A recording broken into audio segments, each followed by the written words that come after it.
Well, some people believe that this is a political problem, and others think that it's not. And then that's the end of the discussion. And it's like, no, let's please delve into that, because the reason that homelessness exists in the first place is because our politicians are demons. Like, come on.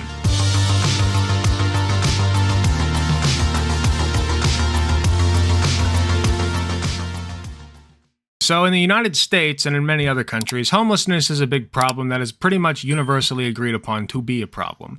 I don't think anybody ever claims to like homelessness unless you're a business CEO who blatantly admits it, which has happened, by the way. But most people, most reasonable people, even if, whatever side of the conservative aisle, the political aisle they're on, typically will at least say that they don't like homelessness, right? It's just a bad thing to have. So the thing is, leftists tend to be the ones who push for policies that will actually help homeless people, whereas liberals and conservatives tend to just want homeless people to not be in sight of them. And so they'll just, they'll bust homeless people out of the cities and force them to live in like trashy neighborhoods out on the outskirts. It's really gross. It's, it's just dehumanizing. All that being said, Wisecrack came out with a video called Homelessness, What Should You Do? And the description piqued my interest. So I want to take a look at what they think that we should do about homelessness. Let's take a look. Turn to philosophy when we feel like getting super heady and abstract. But when it comes to issues of practical ethics, philosophy is supposedly a valuable tool in helping us decide what the right thing to do is, and how to do it. I'm sorry. Choices are hard for me when I'm under pressure. I know that, buddy, but we're short of time here, and it's kind of important for Eleanor. Oh, right. Come on, I'm gonna get copyright striked. I can't, blah, blah, blah, blah, blah, blah, blah. Case in point, when you encounter an unhoused neighbor asking for money or food, what's the proper ethical response? And more generally, what is our moral responsibility towards struggling members of our communities? As America's housing crisis continues to worsen, everyone seems to have an opinion on how homelessness should be solved on a structural level. But we'd argue that what makes it such a touchy and divisive issue is how it makes us feel on a personal level. What? How it makes us feel? I don't give a f about your feelings. What is this? Some kind of hug party? No, that's not like the biggest, most pressing question about homelessness. How about how the homeless people feel? Like, really think about how they're framing this. What the feel? That's disgusting. I've seen the video, it's great. Well, not so far. Each time we see an unhoused person in the street, we're faced with the same uncomfortable question. Do we help? And if so, how much? How can it be morally okay that we have a roof over our heads and they don't? Great question. What duty do we have to make things right? So, does philosophy have any of the all questions that normal people ask themselves, by the way? Here, let's find out in this Wisecrack edition, does giving make you good? The question of whether or not to give money to someone you pass on the street. If you give money to homeless people, f you, you're going to hell or something. Surprisingly hot button issue. In terms of our own moral principles, it can feel like a test where we actually have to put our money where someone else's mouth is. That's bullshit. Here's the answer. You are not obligated to give money to homeless people. And if you see a homeless person, don't feel bad about not giving money to them. Feel bad about the fact that we have to look at homeless people. All right? I don't think that homeless people should even exist in our world. What this video is going to do is it's basically just going to milk the personal responsibility angle, okay? When the real answer lies in systemic solutions. Okay, leftists know this, but normies tend to not really think too hard about it, and then liberals and especially conservatives tend to push this narrative that it's incumbent upon the individual to fund the livelihoods of homeless people, right? If you can give money, give it. Like, don't let me stop you from doing that. I've given money to homeless people. It's a good thing to do, but it's not going to solve the problem. And this video is not going to address the root problem at all. Government's far more capable of solving the issue, not if you ask a conservative. Yeah, 10th circle of hell for giving money to homeless people.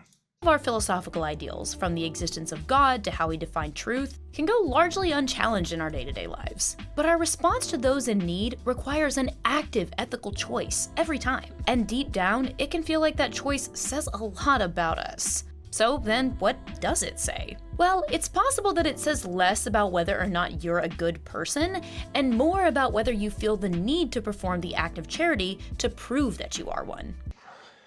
What? You gotta give! Why are you copywriting me? Stop. done for our own egos rather than a selfless good deed, i.e. virtue signaling. For a lot of us, It this can be. element of performing goodness leads us to lean on a popular but wishy-washy half measure. When I have time, I buy a person a sandwich. This makes us sound like we... No. If you feel compelled to give a wishy-washy half answer when somebody asks you, like, do you give money to homeless people? Then that means that you haven't actually sat down to think about your position on homeless people. Your position should be such that, you know, it's you say, like, I don't like homeless people, obviously, but then, like, the policy positions you support are going to be your answer. Like, do you support, you know, funding initiatives to house homeless people, like public housing? You know, if you don't, then you probably just are fine with homeless people being a thing. I'm not, but I can't speak for everyone. care, but at the end of the day, when I have time is a big caveat. I mean, who ever actually hauls over to Subway to make good on that? It feels like a politically correct response that rarely requires an actual follow-through. On the other hand, the choice not to Yes, help please like the can stream. be its own form of virtue signaling. A demonstration of the belief And if you're on the YouTube video that we're doing, like the YouTube video. we don't have the social responsibility to pay for someone else's needs, or even that it's good to resist socially manufactured guilt. This gets people all fired up, because it requires us to reveal how we judge and treat people we don't know. Aren't always in line with our moral principles. Homelessness, to state the obvious, is an incredibly hard thing to experience, and our knowledge of that reality also makes it hard to witness. We don't like to see people hurting and in pain, and we certainly don't like to feel like we're behaving with indifference towards their suffering. Philosopher Colin Radford points out that just facing the question of do I give can produce tremendous anxiety. The moral quandary of whether to behave in line with our ideals or risk feeling like an asshole can paralyze us with indecision, to the point where we do nothing. When lost in the sauce of I hate this video so much. I can't stand this. complex moral decisions, passivity becomes the easiest path. And thus, giving to the unhoused becomes a deeply polarizing issue because it's inherently personal, and everyone seems to have an opinion on who's to blame. Some blame the unhoused folks themselves. Others blame a lack of affordable housing and the housing associations that keep it that And way. those people would be right, but now they're going to play both sides with this, right? Well, you know, some people think that the homeless people caused it themselves, right? And they call homeless people not even human and dirty and drug addicts and mentally deficient and all that.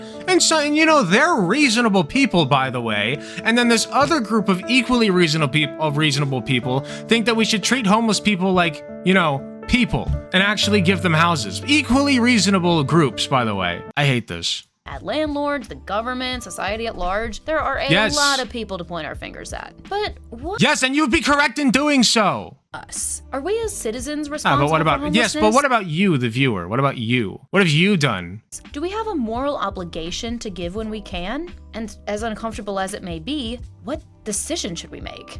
Before we continue, let's clear up some common misconceptions. First of all, using the term homeless to describe people rather than their condition isn't great. That's because it's unfairly associated with moral depravity, personal failure, and/or a permanently nomadic lifestyle. Many who experience homelessness are financially insecure families that have been forced to rely on makeshift housing. I agree with the idea that calling somebody homeless does bring to mind the, like, it is associated with like lack of ability. But my problem with that framing is like, if you don't call them homeless, what are you going to call them? You know, because like that is like the defining characteristic there is that they don't have a home, you know? And she is right. I do hope she makes the point that like sometimes you can just be homeless by accident. And in fact, most of the time it's circumstances outside of one's own control. It's not like people choose to be homeless, you know? Housing solutions like living out of their car. By calling people homeless, like we call someone a lawyer, an Italian, or a fiery redhead, we're ascribing them with a fixed trait, rather than treating homelessness as the temporary and contingent condition that it is. It ain't gonna be temporary if you don't do something about it. It's really easy to dehumanize and marginalize people when we reduce their whole identity to where they live. Okay, but that's pretty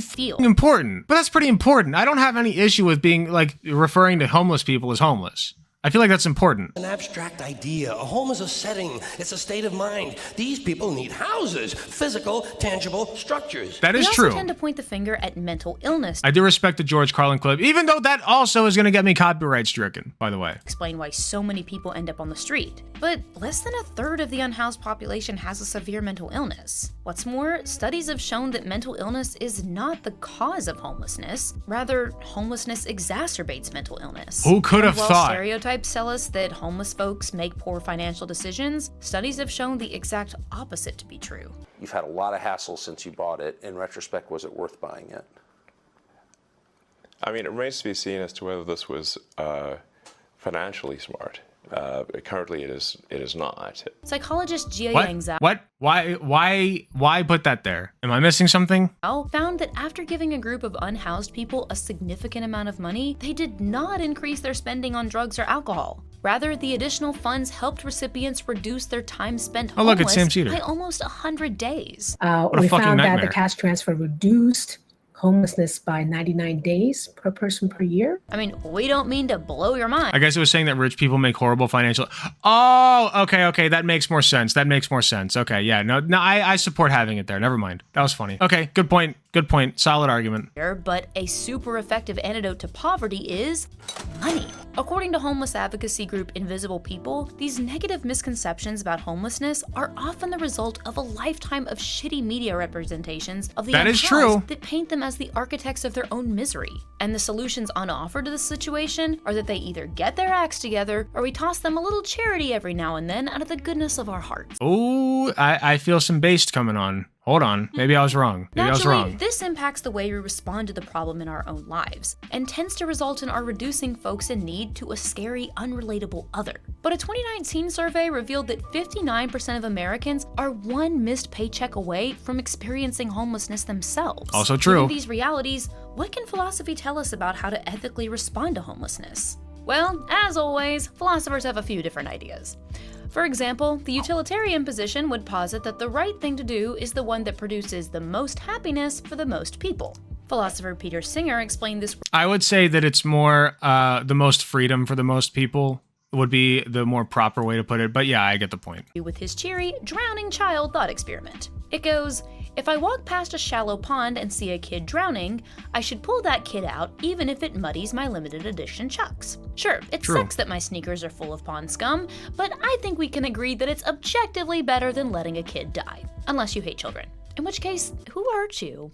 This logic feels obvious, but Singer believes that if we want to make the world a better place, we should extend that logic into every aspect of society. Giving a few bucks to an unhoused person isn't much of a sacrifice, but it can potentially mean the difference between someone going to bed hungry or with a warm meal in their belly. Oh, come on. No, come on. They were going to a good place with it, and then they were like, well, the utilitarian thing to do is to, if as an individual, give money to homeless people. It's like, no! The utilitarian thing to do is to support policies in which the government intervenes to give money to homeless people. In the utilitarian view, an excuse like, sorry, I'm late for work, becomes a lot like letting a kid Oh drown. my god, so this our is clothes disgusting. They literally watered down utilitarianism to like, should I feed the homeless person if I have money? Okay. stay dry. But it's still not clear how much we should give. Should we sell our furniture, empty our savings, and put our collector's For a edition second, I of thought the they'd make a Princess good Diana point. Beanie Baby up on eBay? Singer doesn't believe that we need to go this far, but he does say that we Why not? Americans probably have a higher standard of living than is Wait, normal. why not? Why don't we need to go that far? I'll tell you why. It's because he would have supported systemic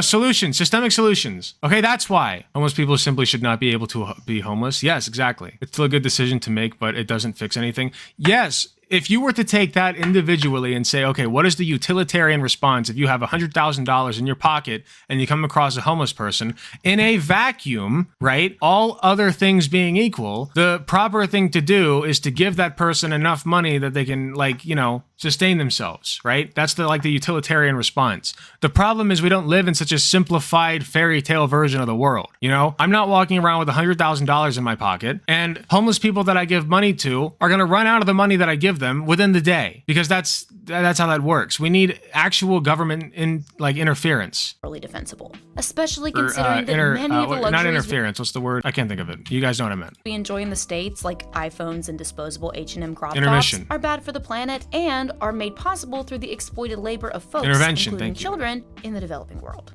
That said, even if we decide giving is the right thing to do, it's also worth asking, how do we give? Some might avoid giving directly to individuals in need by donating to official venues, like food banks and homeless shelters. Singer's theory on giving has led to the contemporary effective altruism movement, which we've talked about before. The stated goal of effective altruism is to strategically use charitable money to provide the greatest good for the greatest number of people. To that end, they employed They're not going to mention systemic solutions at all. I can already tell. of statistical analysis to take away the guesswork, i.e., they'll tell you what nonprofits or charities will be most effective stewards of your spare change. Now, the problem, of course, is that not everyone agrees on what the greatest good is, and many critique the EA perspective. Yeah, not everybody agrees that, like, people should not be homeless, right? UW expert says the housing market is the key factor causing homelessness. What?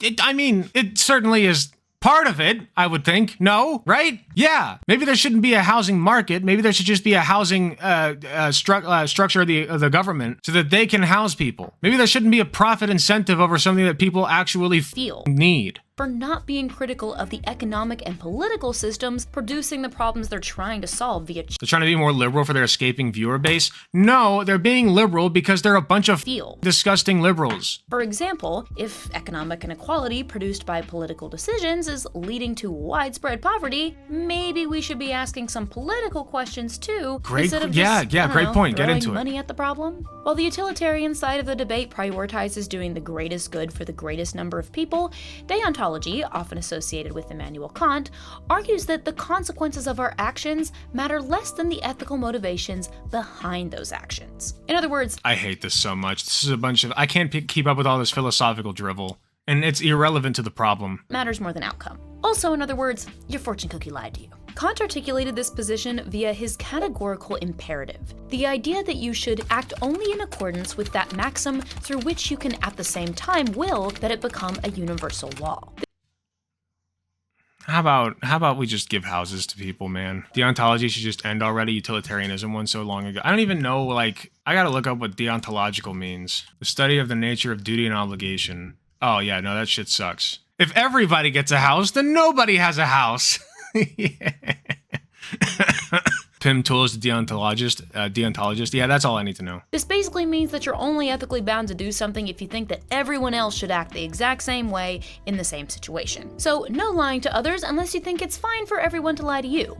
And no casually stealing food from the hot bar at Whole Foods unless you think everyone should also be stealing food from the hot bar at Whole Foods, which they... That's so stupid because I'm not going to go steal from a restaurant because I have money. But if somebody doesn't have any money or any food, then I would not say that it's not okay for them to steal from that restaurant. They can steal from whoever they want for all I care. If you're hungry, you have the right to preserve your own well-being by any means necessary, okay? That's just the way it is. Totally should, and in which case, you are absolutely right. Also, let us know in the comments if you do this and what you steal. We won't snitch. I'm always stealing some curry. Sometimes it takes 16 margaritas for 4 co-workers to have a good time. This is so cringe. Please this stop. This idea applies to copyright constructive examples. If you think everyone should support their struggling neighbors, then you should do the same. In fact, Kant's argumentation suggests that we have a moral obligation to, simply because that's the right thing to do. That said, one could ask if a deontological ethical perspective puts too much pressure on individuals to make the world a more ethical place, rather than putting the onus on systems of power to take responsibility for those in need. Utilitarianism also tackles that concept, though. I don't even know that much about philosophy, and I know that. This is stupid. It's not like utilitarianism is like, well, everyone should give money to homeless people because that is what you would do in individual circumstances. Utilitarianism also tackles problems of systemic issues. Tackles systemic issues. I wouldn't say by any means, but yeah. I mean, listen. You guys might, well, what I mean, I'm sure you could give me a hyper-specific scenario that it would not be moral to do so. But, you know, I do think that every human being has a right to self-preservation. That's my point. Even though deontological ethics is in some ways oppositional to utilitarian ethics, it could be argued that both positions share an overemphasis on the moral responsibility of individuals. And in turn, they also share a lack of emphasis on how structures and systems create the conditions which require our charity and ethical action in the first place. Even when armed with these different philosophical perspectives, I don't know what to do, and I still feel terrible about it. Yeah, I know you don't. You feel liberal. These feelings of guilt, discomfort, resentment, and helplessness are normal considering the situation. We feel bad because we should. It's f***ed up that our society has so many people with nowhere safe to call home. But whether we're utilitarians, deontologists, or neither, we can always come up with a clever justification for why we didn't help someone in need. Yeah, I didn't help because I don't have money in my wallet, and also it's not my job. Now that all of this deliberation about morality and ethics is pointless, considering we seldom act according to our principles anyway. He explains that our moral principles, while not completely irrelevant to how we make big decisions, often play a minor or even detrimental role in our lives. In other words, rather than running through a mental playback of principles when it comes to our choices, we're more likely to just follow our guts. And if we later find our actions and principles don't jive, we can generally find a way to justify it and get on with our day. Now, this isn't great, of course, but at this point, we think This is so gross. You can't talk about homelessness without talking about the systemic problems that lead to it. And they've only touched on it twice without actually delving into it. It's like, well, some people believe that this is a political problem and others think that it's not. And then that's the end of the discussion. And it's like, no, let's please delve into that, because the reason that homelessness exists in the first place is because our politicians are demons. Like, come on. taking a step back to consider, are we even asking the right question in the first place? As we noted earlier, the individual dilemma, should you give, that's been manufactured and repeated ad nauseum by the media, reframes the problem of homelessness as an issue to be tackled by individuals rather than by, say, a functioning social safety net. But you gotta give. I'm sorry? You gotta give. The concept of the carbon footprint, as we talked about in our recent climate change video, was similarly used as a way to make the rise in greenhouse gases a you problem instead of a these industries need to seriously clean up their act problem. Corporations and government institutions Thank you for subscribing on YouTube, Drive Conan. Appreciate you. As a smokescreen to avoid having to take any real accountability. I'm doing my part. They are finally tackling it, but they only have 3 minutes left of the video and they keep copywriting my content. In other words, they point the finger at us, so we don't point it at them. Unless you're a secret heiress, in which case, please join our Patreon. We have tons of fun perks. There's not a ton we can individually do about the housing crisis.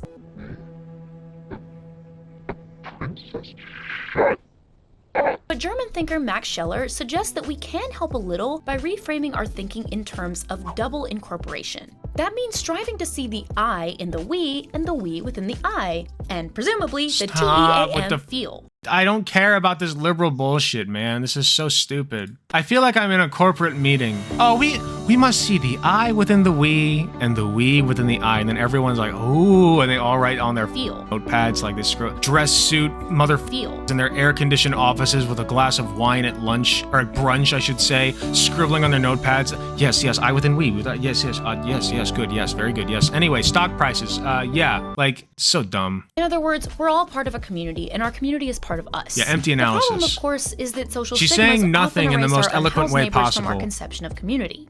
To that end, scholar Anya Daly advocates for widening our circles of compassion. When we expand our circles to include others, we overcome what Einstein called the optical delusion, the idea that we're separate from everything and everybody else.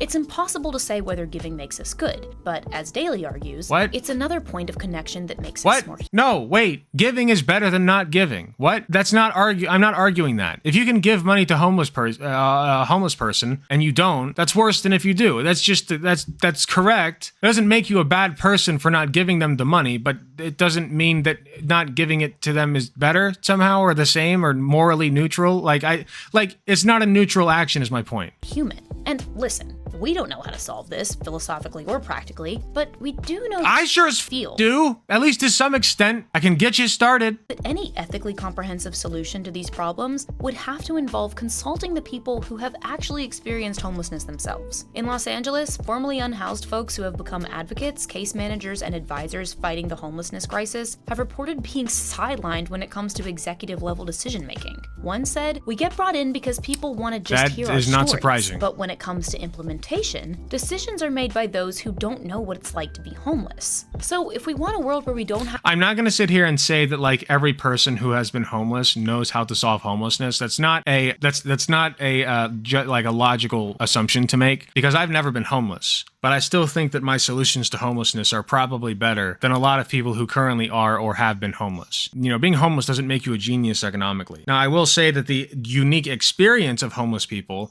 can give you insight as to what policy decisions to implement. But like for instance, like if somebody tells you, well, yes, I was homeless and I couch surfed, versus somebody who tells you I was homeless and I lived in I lived on the street on a bench. You know, there's going to be two very different experiences, both of which you have to take into account when making policy decisions, right? The policy decision making itself, you don't have to have homeless people. You should have input from them, but you can still, that shouldn't be the focus. You know what I mean? That seems like a liberal solution to me, once again, is you focus on, let the homeless people speak. Yes, let them speak, but the policy decisions need to be smart when we make them, you know? That's all I'm saying. To keep asking ourselves these questions, we could probably start by fixing that. Because if we just let wealthy politicians and their real estate developer buddies propose innovative marketing solutions, well, we're gonna have to buy a lot of sandwiches. But what do you guys think? Is there a clear philosophical answer to the question of Oh boy, we want to feed all the homeless people. Well, we're gonna have to get a lot of sandwiches. This is a human rights abuse. Giving? Does focusing on how we as individuals behave when faced with homelessness obscure the real causes of the crisis? And how do we shift the narrative from our delicate feels to a more compassionate and inclusive mindset? Let us know what you think in the comments. Huge thanks to our patrons, as always. I think we've solved nothing, is what I think. I figured that it would be something along those lines, and I just felt like getting mad at something. So there you go. I mean, what is this again? It's yeah, Wisecrack was never going to like actually crack, so to speak, into the problem itself. They just wanted to virtue signal and give a bunch of liberal bullshit to us about like deontology, etc. When it's just like, can we please give homeless people houses? I think we could start there. So yeah, I don't know. Hey, thanks for watching. If you enjoyed the video, please be sure to hit the like button, subscribe if you want to see more, hit the notification bell to be notified when I upload. If you enjoy my content, you enjoy what I do, I really appreciate any financial help that I can get. Right now, any money that goes toward my editor comes directly out of my main job's paycheck, and it is a little bit of a drain. I'd really appreciate if you go to youtube.com/AlecGunterTTV/join. You got some awesome benefits, such as seeing early videos. You also get awesome emotes that you can use in the comments of YouTube videos, and a sweet badge next to your name, a beanie badge. So if that sounds interesting to you, I'd really appreciate if you join. It is cheaper than the cost of a blowjob from your mom. So with all that being said, thank you again for watching, and I'll see you all in the next video.